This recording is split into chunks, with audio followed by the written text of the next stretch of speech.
Was open to an extent to that it was the don't ask, don't tell kind of openness. And, you know, young and vibrant people all around, so there were tendencies to be affairs. Attracted to talented and intelligent men, Jessica had a fling with Broadway choreographer and film director Bob Fosse. The two remained friends, and in 1979, she made a brief appearance as the seductive Angel of Death in his musical, All That Jazz. The small role failed to reignite her career. Lange managed to line up auditions for major films such as Martin Scorsese's Raging Bull and Jack Nicholson's Goin' South, but she was devastated when the roles went to other actresses. She wanted those parts and did not get them. That had to be very, very, very tough on her. She didn't give up. She refused to fail. By 1980, Jessica had only added a little scene comedy to her resume, and she and De Laurentiis mutually agreed to cancel her contract. She tried to honor that 7-year contract, but realized it was only going to lead to more King Kongs, and that she would rather not work than to do another film like that. That year, Lange was delighted when Jack Nicholson suggested her for the lead in his next project, a remake of the film noir classic The Postman Always Rings Twice, directed by Bob Rafelson. Jack had remembered her from Going South, and that there was quality to her, and that she's got such an earthy quality. When her name came up for Postman, she got the part. Jessica worked with acting coach Sandra Seacat to develop the complex role of Cora, a frustrated housewife involved in a dangerous affair. The real thing that she wanted was to play women that have real depth and are a challenge and are something that she can resonate with.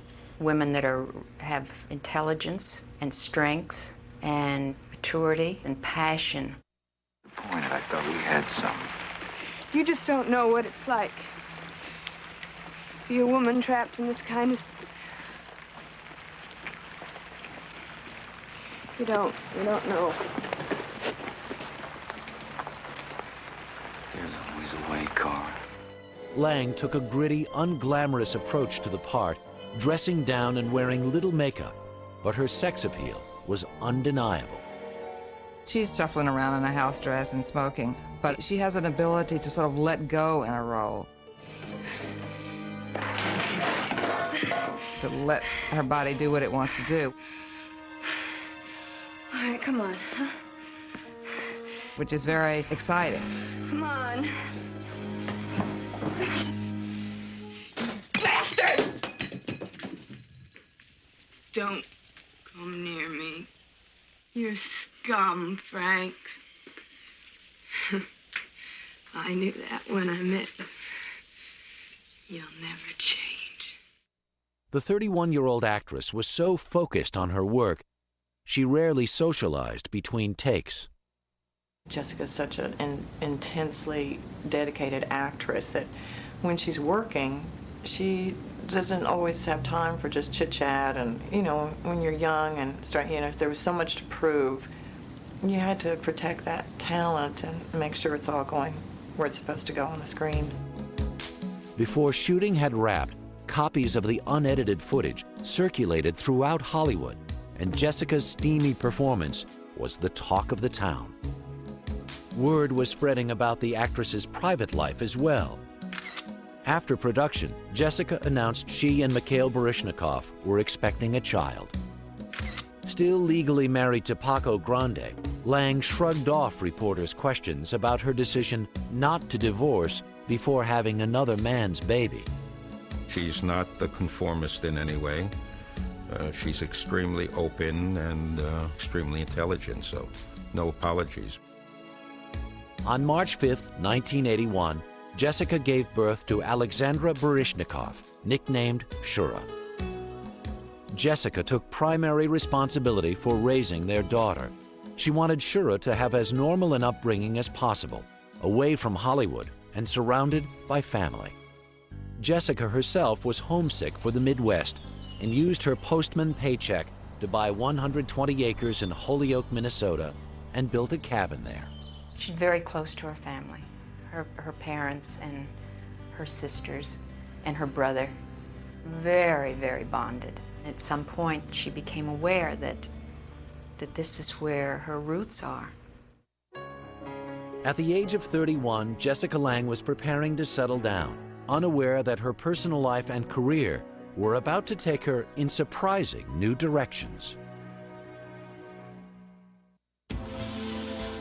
In 1981, Jessica Lange was beginning to move beyond her screen image as a blonde ingenue, thanks to her searing performance in The Postman Always Rings Twice.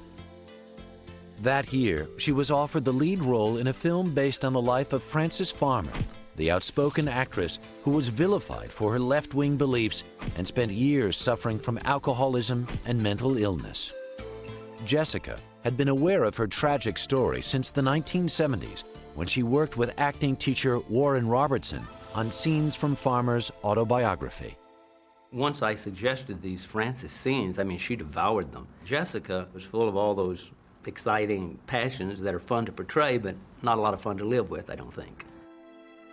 Lange was convinced she was up to the challenge of portraying the troubled and volatile farmer, and signed on to star in Frances. Really, I don't even look good in a bathing suit, honest. I'm not the glamour girl. What has all this got to do with acting? I think there's a lot of the rebel in Jessica Lange, and that part of Frances Farmer appealed to her. There was a kind of anti-Hollywood animus in Frances Farmer, as there has been in Jessica Lange. She wanted to do things her own way. Do you expect me for one moment to believe that you have greater insight into my personality than I do? Besides, I don't want to be what you want to make me. And what's that? Dull, average, normal.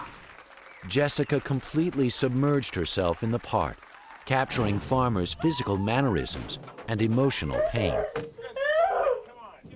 Get your clothes on. You've got no right! You've got no right! Come on, you're under arrest. It was just uncanny. It was as though there was this Frances spirit had come into her, you know, in a great performance way. Though Jessica was often drained by the experience of playing such a self-destructive character, she resolved not to let it affect the time she spent with her daughter. She was always a wonderful mother, and it didn't make any difference how difficult the scene was after the meal. Jessica spent that lunchtime with Shura and was totally into Shura. But as the production continued, Jessica found herself drawn to her co-star, Pulitzer Prize-winning playwright Sam Shepard. I could just tell the way her voice would change a little bit when she would discuss that very interesting playwright. It was a complete pain to get them both into the makeup chair. They were constantly wanting to just rehearse. But past the organic, physical attraction, I think that there was a very deep attraction to just who the other person was. Anybody would be attracted to Sam, I would think. He's a very intelligent human being and very sweet person first. And then he's so talented. And on top of that, he looks great. He has a look like a pioneer, and that's very exciting. Maybe not for everybody, but I certainly would be for Jessica. But just as Jessica's new romance began to heat up, she was sued for divorce by estranged husband Paco Grande, who also demanded alimony payments.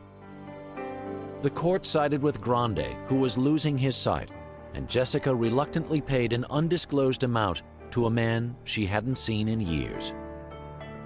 Exhausted by months of legal wrangling and the taxing experience of playing Frances Farmer, Lange was ready for a change of pace. She agreed to co-star in director Sidney Pollack's TOOTSIE, a light-hearted comedy about a struggling actor who poses as a woman to land a job on a soap opera. Appearing with Terry Garr and Dabney Coleman, Jessica portrayed Julie, Dustin Hoffman's bewildered love interest. Lange was confident in her abilities as a dramatic actress, but was initially intimidated to be working opposite some of Hollywood's top comedic performers. She came back in from the first day working on the set, and she closes the door and throws me. She goes, "I'm not funny. Everybody's funny but me. I'm not funny. I'm going to die in this movie." And Sidney talked with her and calmed her down and made her realize that she was great and what she was doing was terrific. Dorothy? Dorothy? Oh, God! Let me explain. No, please don't say anything. But there's a reason. I understand the reason. No, that reason's not the reason. See, I'm not the person you think I am. Wait a minute now. Nobody is. Easy. Dorothy, it's me. No, it's me. No, it's me. I'm sure I've got the same impulses. I mean, obviously I did have the same Don't impulses. jump to conclusions about that impulse, Julie. If you could just see me out of these clothes, No. The movie would not have been the movie without Jessica. I don't think. I don't think there are many people who could have brought to that part the magic that was totally necessary for people to care about their relationship. No, Dorothy, I just can't see you anymore. No. I just feel that it would be leading you on. It wouldn't be fair to you. I really love you, Dorothy, but I can't love you. She's a damn good actress. And then on top of it, you got all that extraordinary beauty, and she's an earthy Minnesota girl. She's both ethereal and earthy at the same time. It's a hard combination. Both Tootsie and Frances were released in the winter of 1982. Lange received rave reviews for her wildly different portrayals.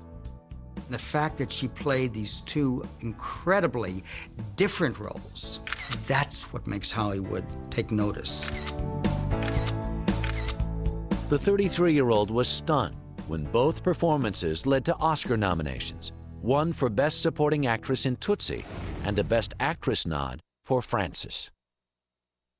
One of the first categories announced at that year's ceremony was for Best Supporting Actress, and the Oscar went to Jessica Lange. When they call her name for Best Supporting Actress for Tootsie, there's sort of a bittersweet moment. She was grateful and very happy about it, but I think she knew she wasn't going to walk away with a big prize that night. The Best Actress award went to Meryl Streep for her work in Sophie's Choice. But there was no doubt that Jessica had finally won the respect she craved. Just 7 years after her disastrous debut in King Kong, she had finally emerged as a major acting talent and a star. For the first time in her career, Jessica Lange was calling the shots. In 1983, 34-year-old Jessica Lange had successfully relaunched her career and was about to make some dramatic changes in her personal life as well. She and Mikhail Baryshnikov had always had an open relationship, but Jessica knew her feelings for Sam Shepard were more than a passing infatuation. Shepard had left his wife, and Jessica knew it was time to make a clean break from Baryshnikov. It was still very heartbreaking for both of them, I think, when they split up, because there was a deep love there as well, and they shared a child, but it didn't have the level of intensity that she had with Sam. Jessica and Sam moved to a secluded ranch in New Mexico. There she became involved in a cause that had first concerned her as a teenager. Back at the area that she came from in northern Minnesota, she went to school with young men and women whose parents had lost their farms. Corporate farming was taking over. And these kids are coming to school having lost everything. And there's a social conscience with Jessica.